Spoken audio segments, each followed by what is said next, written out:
Hi, everybody. Hi there. Well, this little intro is about Vicksburg, Mississippi. Pretty awesome place. There was actually a lot to see in Vicksburg and the Natchez area. The first thing that we were really interested in was the Vicksburg National Military Park. I was trying to think of the right name for it. The Vicksburg National Military Park. Pretty amazing. It's huge. Lots of monuments and statues. They have a preserved ironclad gunboat there and beautiful views of the Mississippi River. Was a very interesting place to visit. I really enjoyed the gunboat. It really gives you a full understanding of how they built ships back then and the mechanisms behind how they work. Pretty ingenious, actually. But I think one of my most fun things there was Natchez Trace, which is an old path that people used to follow, working their way west. And I wouldn't call it a strenuous hike, but because of, I guess, recent storms and trees down in that, it was challenging. So it was fun. Yeah, he took General out on a hike, and they had a lot of fun. The dog can jump over fallen trees a lot quicker than this guy can get over them. But anyway, hope you enjoy it, folks. Thanks so much for watching, and you can probably hear the cicadas in the background as we're staying with some friends out on a farm, which is very nice. But if you haven't considered subscribing, please do. Thank you so much for all the wonderful comments we've gotten on past videos. And as always, we look forward to your comments and suggestions. See ya. Take care.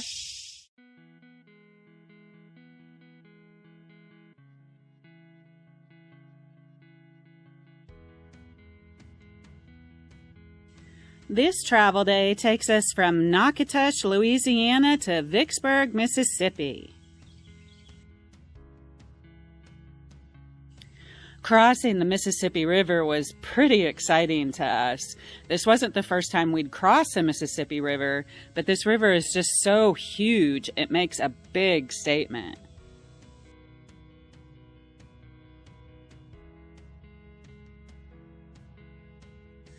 The free dry camping spot we found was a little ways east of Vicksburg in Rocky Springs Park, which is on the Natchez Trace Parkway. Real nice little campground, very quiet.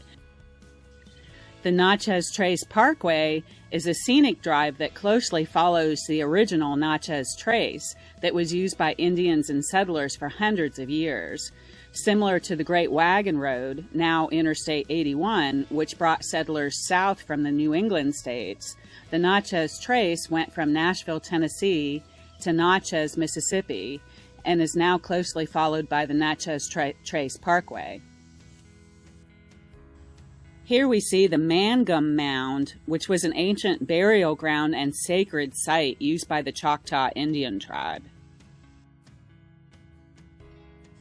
Our first day in the area, we headed directly for Vicksburg National Military Park, but as we were leaving the campground, we saw an antique car club had stopped with their vehicles to use the public restrooms, so we took the opportunity to check out some of the cars.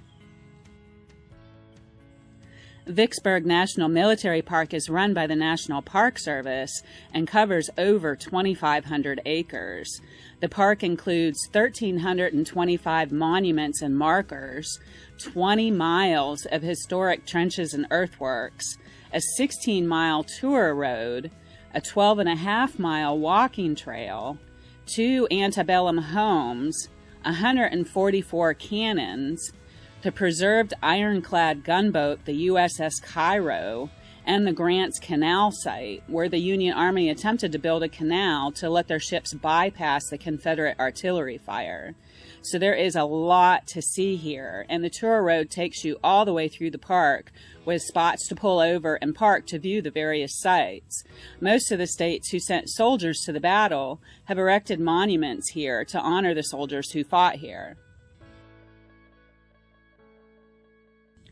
Touring the USS Cairo was pretty amazing. They pulled this boat out of the river, but even though it was pretty deteriorated, you can still see so many of the features, and it was very interesting to see how this class of boats were built.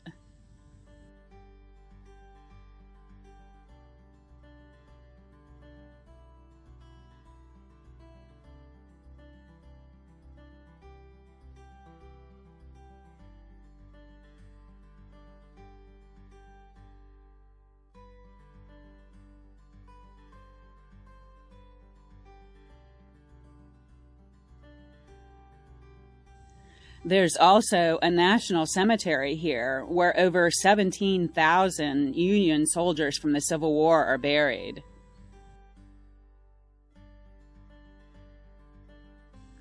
From the bluffs, you can see the path where the Mississippi River used to run, but in 1876, the river changed course, and now this water you see is actually a diversion canal of the Yazoo River.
Another very interesting place to visit in Vicksburg is the waterfront murals, which are painted on the flood walls. Each one depicts an important event in the history of the town. We thought these were pretty amazing, just beautiful artwork.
On the south side of town, there's a Mississippi River overlook. Beautiful views from this location. During the war, this spot was actually a fort with a bunch of cannon aimed down towards the river. Back on the Natchez Trace, we tried to visit the Grindstone Ford. The trail took us through an old cemetery and a marker for Daniel Burnett's stand. It reads, "Daniel Burnett's stand stood near here. Burnett was a speaker for the Territorial House of Representatives, a principal negotiator with the Choctaws, and a framer of the state constitution. But his stand was unpretentious. His guests suppered on mush and milk in a room filled with their own gear and Burnett's supplies." Very interesting.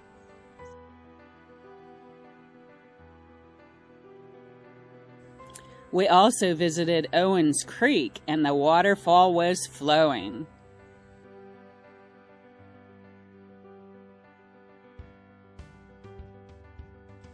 And we visited the remains of the little historic town of Rocky Springs, which was right near our campground. There was a short trail leading to the old church with signs outlining the town's history. The old church is still in use, and inside was a map of the layout of the town back in its heyday.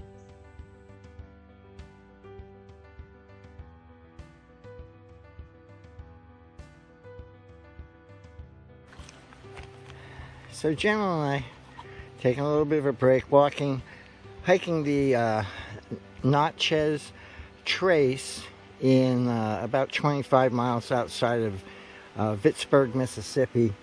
Now the Natchez Trace was a forest highway, as this sign denotes, back in the day in the 1800s, and it's how people got around. And there was a spring which has since dried up.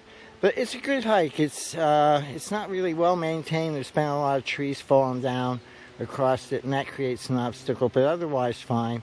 We have a creek to cross. We're going to be coming up on that, and we'll see how it goes. Mild elevation change is not bad at all. So here we go again.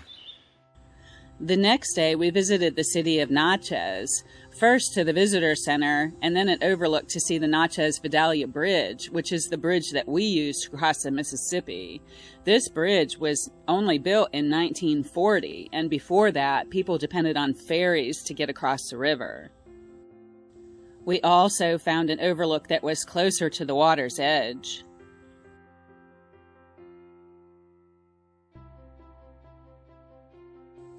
There are a bunch of historic homes in Natchez, with about 20 or so open for tours. The tours cost about $20 per person, so we weren't able to do that, but we did drive around town a little bit to check out some of the older homes from the outside. Such beautiful architecture.